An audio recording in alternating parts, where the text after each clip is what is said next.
Hello my dear students, उम्मीद है आप लोग अच्छे से पढ़ रहे होंगे। आज हम लोग स्टार्ट कर रहे हैं जो पहले पिछली क्लास में हम लोग पढ़ रहे थे उसी को आगे कंटिन्यू करेंगे। पिछली क्लास में हम लोगों ने पढ़ा था डेफिनेट इंटीग्रेशन। कुछ फंक्शंस में हम लोगों ने डेफिनेट इंटीग्रेशन करना सीख लिया था। आज हम बात करेंगे ट्रिग्नोमेट्रिक फंक्शंस का डेफिनेट इंटीग्रेशन कैसे करते हैं। तो उसके लिए मुझे थोड़े से एंगल की वैल्यूज आपको याद करानी पड़ेंगी। वो याद करें बेटा आप लोग। एंगल को मेजर करने की दो यूनिट होती है। कौन कौन सी दो लाइन के बीच में जो एंगल होता है उस एंगल को मेजर करने की दो यूनिट है। एक है डिग्री और दूसरी है रेडियन। डिग्री के बारे में आप पहले से जानते हैं, मैं रेडियन के बारे में समझाता हूं। देखिए क्या है। देखो बच्चों, अगर मैं डिटेल में ट्रिग्नोमेट्री में पढ़ाऊंगा, अभी जस्ट मैं आपको जितना मुझे ज़रूरत है मैं उतनी बात बता के शुरू करूंगा। ये मान लीजिए कोई सर्कल है और ये आर रेडियस है, तो आर रेडियस की आर्क लगा दो। जब हम किसी आर लंबाई की रेडियस लेकर आर्क लगा दें और वो आर्क भी कितनी रेडियस की हो, जितनी ये रेडियस है उतनी ही लंबी आर्क हो। आर्क मतलब ये गोलाई। तो ये जो एंगल बनता है इस एंगल का नाम है 1 रेडियन। क्या नाम है बेटा? 1 रेडियन। अगर ये डबल कर दूं तो मतलब इसकी ये आर और आगे बढ़ा दूं, अब बताइए अब टोटल एंगल कितना हो जाएगा? अगर यहां हो जाए 2r, कितना हो जाए बेटा? 2r। 2r अगर हो जाए तो ये हो जाएगा 2 रेडियन। और अगर मैं ये कर दूं 3r, कितना कर दूं बेटा? आर और बढ़ा दूं, 3r कर दूं, तो ये वाला एंगल कितना कहलाएगा? 3 रेडियन। 3 रेडियन। और एक्चुअल में लंबाई 3r नहीं होती। ये जो आपको पता है सर्क्यूमफेरेंस, जब ये आधा सर्कल हो जाता है तो ये सर्क्यूमफेरेंस 3.14r होती है, यानी पाई आर होती है। कितनी होती है बेटा? पाई आर। तो अगर ये 3r तो ये एंगल 3 रेडियन। तो अगर ये बाहर वाली लंबाई एग्जैक्टली गिने तो 3r नहीं होती, 3.14r होती है। तो ये वाला एंगल कितना हुआ बेटा? अगर ऐसा है तो 3 नहीं हुआ, 3.14 रेडियन हुआ। 3.14 को हम पाई लिखना पसंद करते हैं, मतलब ये पाई आर हुआ। तो ये वाला एंगल प्यारे बच्चों पाई रेडियन हुआ। कितना हुआ? Pi radian. और इसी एंगल को जब हम डिग्री में मेजर करते हैं तो हमें पता है ये होता है 180 डिग्री। तो ये बन गया दोनों में रिलेशन। तो आप कर लें याद। अगर देखो ये आपको सर ये रिलेशन कहाँ से ले आए आप? ये तो मैंने बताया एंगल पाई रेडियन है। जब हम इसी एंगल को डिग्री में मापते तो ये 180 डिग्री होता है। तो मुझे कहना पड़ेगा ना, यही एंगल रेडियन में पाई रेडियन है और यही एंगल डिग्री में 180 डिग्री। तो मानना पड़ेगा कि पाई रेडियन कितना है? 180 डिग्री। जैसे सेम मैं ये कह दूं कि ये लंबाई, इतनी लंबाई हाथ से मेजर करी, 2 हाथ है। मैंने इस पेन से मेजर करी, मैंने देखा ये 3 पेन है। तो मुझे कहना पड़ेगा ना बेटो, लंबाई तो उतनी ही है, मुझे कहना पड़ेगा 2 हाथ किसके बराबर है? 3 पेन के बराबर। उसी तरह ये एंगल रेडियन में तो पाई रेडियन है और डिग्री में 180 डिग्री है। तो मुझे कहना पड़ेगा कि पाई रेडियन किसके बराबर होता है? 180 डिग्री के बराबर होता है। लेकिन आप ये नहीं कह सकते सर ये हाथ हटा दो और पेन हटा दो, 2 3 के बराबर है। ना ना ना ना। उसी तरह पाई किसके बराबर नहीं कह सकते? 180 के बराबर ना कह देना। पाई तो 3.14 है और ये 180 ये कहाँ से बराबर हो गए? पाई का रेडियन से मल्टीप्लाई डिग्री के 180 के मल्टीप्लाई के बराबर है। उम्मीद है ये बात समझ आ गई होगी। अगर आ गई है तो आगे बढ़ते हैं। थोड़ी सी एक बात याद करते हैं। पहला इंपॉर्टेंट पॉइंट जो मुझे चाहिए था, पाई रेडियन बराबर होगा 180 डिग्री। डिग्री को ऐसे लिखते हैं बेटा। तो अगर मैं पाई बाय 2 रेडियन बोल दूं तो आप कहोगे सर 90 डिग्री, आधा कर दो। अगर मैं पाई बाय 3 रेडियन बोल दूं तो आप कहोगे 3 से डिवाइड कर देंगे सर, 60 डिग्री। अगर मैं पाई बाय 4 रेडियन बोल दूं तो पाई बाय 4 से डिवाइड करो 45 डिग्री। अगर मैं पाई बाय 5 रेडियन बोल दूं तो 5 से डिवाइड कर दो, आंसर आ गया 36 डिग्री। अगर मैं 6 से डिवाइड कर दूं तो पाई बाय 6 रेडियन बराबर आ गया 30 डिग्री। और प्यारे बच्चों, इसको मन लगा के फटाफट बोलना सीख लो। मैथ वाले फार्मूले सिखा देंगे, ऐसा करें वैसा करें, लेकिन जल्दी जल्दी इसको याद रखें बेटा। हमारे मतलब का ये है, पाई रेडियन मतलब पाई मतलब 180, पाई मतलब 180, तो pi by 2 90, pi by 3 60, pi bye 4 45, 45 बोलूँ तो पाई बाय 4 45 डिग्री बोलूँ तो तुम्हें पाई बाय 4 बोलना है, पाई बाय 4 बोलूँ तो तुम्हें 45 समझना है। तो ये बात बेटा दिल लगा के याद होनी चाहिए। पाई बाय 4 कितना 45, पाई बाय 5 कितना 36, पाई बाय 6 कितना 30, 30 मतलब पाई बाय 6, पाई बाय 6 मतलब 30, पाई बाय 5 मतलब 36, 36 डिग्री मतलब पाई बाय 5 रेडियन। ये फटाफट याद होना चाहिए। मन लगा के टेबल याद कर लें, याद हो गई होगी। पाई बराबर 180, देखो इतना बस दिमाग में 2 बात डालो, पाई रेडियन बराबर 180 डिग्री। तो अगर पाई बाय 2 करे तो 180 को 2 से डिवाइड कर लो, दिमाग में 90 हो गया। पाई बाय 3 करे तो 3 से डिवाइड करो, 180 बाय 3 60 हो गया। 4 कहे तो 4 से कर दो 45 हो गया। पाई बाय 5 कहे तो 5 से कर दो 36 हो गया। पाई बाय 6 कहे तो 6 से कर दो 30 डिग्री हो गया। उम्मीद है आपको ये याद हो गया। अगर नहीं हुआ है तो थोड़ा पॉज करें वीडियो को और 2 मिनट इसको मन लगा के याद करें, बहुत फायदा मिलेगा। अगली बात, कुछ इंपॉर्टेंट ट्रिग्नोमेट्रिक इंपॉर्टेंट वैल्यूज आपको याद होनी चाहिए। आप कहोगे सर कौन सी वैल्यूज? ये वाली साइन 30 डिग्री, जिसको आपने टेबल बना के 10th क्लास में याद किया हुआ है, लेकिन अब इस तरीके से याद रखें, ज़्यादा फास्ट है। साइन 30 डिग्री की वैल्यू और कोस 60 डिग्री की वैल्यू दोनों सेम होती है।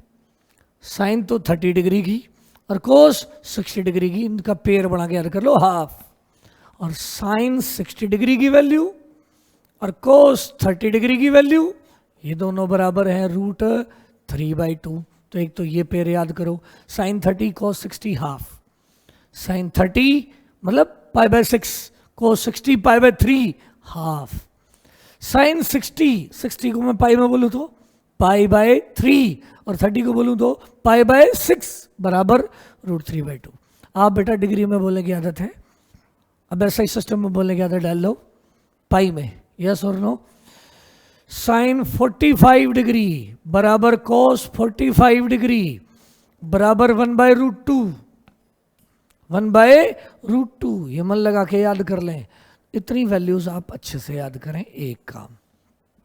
दूसरा काम, साइन का 0 डिग्री और 180 डिग्री बहुत इंपॉर्टेंट है। 0 डिग्री साइन थीटा में 0 डिग्री का आंसर और 180 डिग्री का, ऐसे डायग्राम से याद रखें, वैल्यू मत याद करें, डायग्राम याद करें। 0 से 180 डिग्री ऐसा, बस सिंपल बात। 90 डिग्री पे 1, 90 डिग्री पे 1, तो फटाफट याद करें। जब भी साइन सोचना हो तो यूं कटोरा सोच लो, बस। 0 पे 0, 180 पे 0, 90 पे साइन 0 भी 0 है, देखो यहाँ है, और 180 भी 0 है, यानी साइन 0 बराबर साइन 180 बराबर 0। लेकिन अगर साइन 90 पूछा जाए तो चोटी फुल है, पहाड़ी की ऊंचाई है, साइन 90 डिग्री 1 है। बेटा ये ना छोटी छोटी कैलकुलेशन लगेंगी, आपको एक बार यूँ लगेगा कि बहुत आसान है, लेकिन मैं बताऊँ बेटा बहुत ज़्यादा यूज़ होएगा और फटाफट यूज़ होएगा। वहाँ कैलकुलेशन में आपने पूरा क्वेश्चन सॉल्व कर लिया, लेकिन लास्ट में वैल्यू गलत पुट कर दी, कोई फ़ायदा नहीं। चाहे कितनी फिजिक्स आए, पेपर में क्वेश्चन सॉल्व नहीं होंगे। अगर सॉल्व नहीं होते, आंसर नहीं आता, तो कोई कॉम्पिटिटिव एग्जाम आपसे करेक्ट नहीं होगा। तो सीधी सी बात है बेटा, चाहे छोटी हो लेकिन इंपॉर्टेंट बात है, अच्छे से याद करें। साइन 0 0, साइन 180 भी 0, साइन 90 पे 1। कोस में और याद करें, इतना ही डायग्राम, जितना डायग्राम को एक बार उतना याद करें। ये 0 डिग्री ऐसा ग्राफ, बस यूं। तो 0 पे 1 है और 180 डिग्री पे -1 है। 0 पे 1 है, यानी कोस 0 1 है, और कोस 90 पे घटते घटते घटते जीरो हो गया तो कोस 90 का वैल्यू जीरो है और कोस 180 का वैल्यू कितना है, -1 है। बेटा इसको सीधी वैल्यूज मत याद करो, ऐसे ग्राफ याद करो। ये देखो बड़ा सुंदर है, पहाड़ी याद भी हो जाएगा। 0 से 90 की तरफ साइन बढ़ेगा, 90 से 180 घटेगा, लेकिन इस सारे में आंसर साइन का पॉजिटिव रहेगा। 0 से 180 के बीच में साइन का आंसर पॉजिटिव रहेगा। हमें 0 से 180 डिग्री का एंगल बहुत ज़्यादा चाहिए, इसे ज़रा याद करो। 0 से 180 में साइन हमेशा पॉजिटिव रहेगा, 0 से 90 की तरफ बढ़ेगा, 90 से 180 घटेगा, 0 पे 0 होगा, 90 पे फुल होगा, 180 पे 0 होगा, 0 पे 0 होगा, 90 पे फुल होगा, 180 पे 0 होगा, हमेशा पॉजिटिव होगा। 0 से 90 साइन बढ़ेगा, 90 से 180 घटेगा। इतनी बात। दूसरी कॉस, कॉस में 0 पे फुल होगा, यहां से चले, ये 0 मान लेता है, 0 पे फुल होगा, 90 पे आके 0 आ जाएगा, 180 पे जाके नीचे आ जाएगा, -1, 0 पे 1, 90 पे घटते घटते 0, 180 पे -1, यानी 0 से 180 के बीच में कॉस की वैल्यू 90 तक तो पॉजिटिव है और 90 से 180 नेगेटिव है। ये दोनों बातें आप याद रखें और ये वैल्यूज याद करें।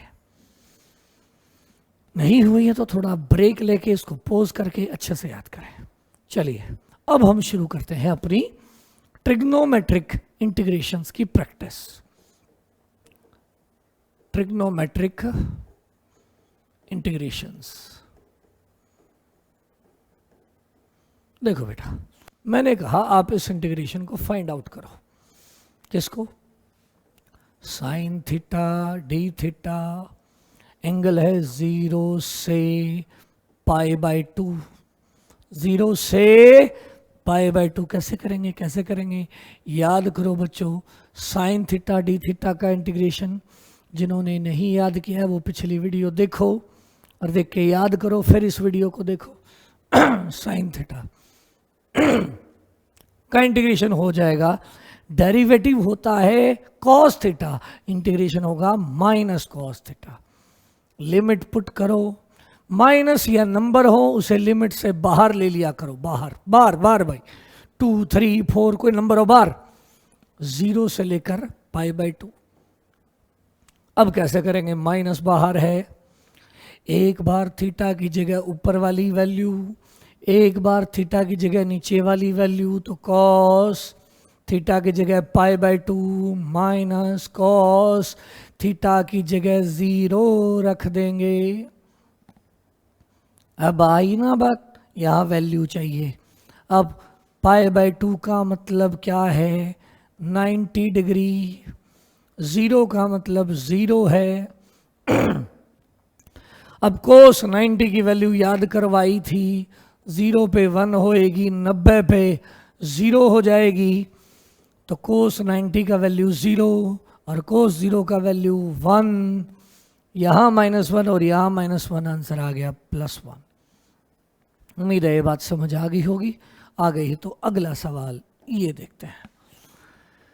मैंने कहा इंटीग्रेशन करिए कोस थीटा डी थीटा का, कहाँ से कहाँ? 0 से लेकर पाई तक, 0 से लेकर पाई तक। तो आप बताइए पहले कोस का इंटीग्रेशन। कोस का डेरिवेटिव था माइनस, तो इंटीग्रेशन होगा प्लस, प्लस क्या प्लस? Sine theta. लिमिट कहाँ से कहाँ रखनी है? 0 से पाई, 0 से पाई रखो जरा। साइन एक बार थीटा की जगह ऊपर वाली वैल्यू साइन पाई, माइनस एक बार थीटा की जगह नीचे वाली value that is sine 0। Sine pi का वैल्यू कितना है? साइन 0 का वैल्यू कितना है? पाई का मतलब याद करो 180 डिग्री माइनस साइन 0। अब आप याद करो ये ग्राफ, 0 पे 0, 180 पे भी 0, यहाँ भी 0, यहाँ भी 0, आंसर इज 0। यस और नो? अगर समझ आ गया तो अगला करते हैं। अगला क्वेश्चन ये बहुत ही खास है। Sign theta cos theta d theta का इंटीग्रेशन 0 से लेकर पाई तक, 0 से लेकर पाई तक। याद करो ये इंटीग्रेशन कैसे कराया था? मैंने कहा था इस इंटीग्रेशन को सोल्व करने के लिए हमें ऐसा कोई फार्मूला नहीं आता। 2 से मल्टीप्लाई करो, 2 से डिवाइड करो, 2 sine theta cos theta d theta आ जाएगा। अब देखिए क्या करेंगे, हाफ, ये वाला फार्मूला ट्रिग्नोमेट्री का फार्मूला है, 2 साइन थीटा कोस थीटा होता है साइन 2 थीटा डी थीटा। अब करेंगे साइन का इंटीग्रेशन, बताइए क्या होगा इंटीग्रेशन। साइन का डेरिवेटिव होता है कोस, इंटीग्रेशन होता है माइनस कोस 2 थीटा। फिर याद करिए एक बात कही थी कि वेरिएबल के साथ जो नंबर हो उससे डिवाइड करेंगे। फिर लिमिट 0 से लेकर कहाँ तक, पाई तक। अब जो जो इसमें फिक्स है उन्हें बाहर ले जाओ, तो -1/4 बाहर आ गया, तो अंदर क्या बचा, कोस 2 थीटा। लिमिट कहाँ से कहाँ है, 0 से लेकर पाई है, -1/4। एक बार कोस में ऊपर वाला नंबर कोस 2 पाई माइनस हो जाएगा कोस में 0। अब आप कहोगे सर ये वैल्यू तो आपने बताई ही नहीं, कोई बात नहीं अभी बता देता हूं। 0 पे 1 होता है, 90 पे 0, पाई पे -1 होता है, पाई पे -1। तो आप बताइए 2 पाई, ऐसा ग्राफ बनाते जाओ ऐसे यूं, पाई पे -1, तो यहाँ आएगा 2 पाई पे +1। फिर आगे जाएंगे 3 पाई पे -1, 4 पाई पे +1 एंड सो होने से चलता जाएगा। यस और नो? तो बताइए 2 पाई पे कितना आएगा, +1, तो -1/4 इंटू कोस 2 पाई हो गया 1, माइनस कोस 0 पे भी 1, और 1 - 1 क्या आ गया, 0 आ गया। उम्मीद है आपको ये बात समझ आ गई होगी। आ गई तो एक छोटा सा एग्जांपल और कर लेते हैं। अगर मैं आपसे कह दूं कि आप ये इंटीग्रेशन करिए, कौन सा इंटीग्रेशन करिए, कोस 2 थीटा डी थीटा का इंटीग्रेशन करिए और लिमिट ले लीजिए 0 से π/2, तो आप कैसे करेंगे। आई बराबर कोस का इंटीग्रेशन बताइए फटाफट। कोस का डेरिवेटिव होता माइनस साइन, तो इंटीग्रेशन होता plus sine, sine 2 theta. Variable वाले से डिवाइड करिए तो डिवाइड कर दिया, लिमिट पुट करिए 0 से लेकर π/2, करो हाफ साइन 2 की जगह 2, थीटा की जगह रखेंगे π/2, माइनस में साइन थीटा की जगह रखेंगे 0, तो ये हो गया 0, 2 से 2 कट गया, साइन पाई, और साइन पाई याद करो हमने बताया था 0 पे 0 और पाई पे भी 0, तो साइन पाई हो गया 0 - 0, आंसर आ गया 0। उम्मीद है बच्चों आपको बात समझ आई होगी। अगर आपको आज का लेक्चर पसंद आया हो तो लाइक करिए, शेयर करिए, सब्सक्राइब करिए और मन लगा के पढ़ते रहिए। Have a good day.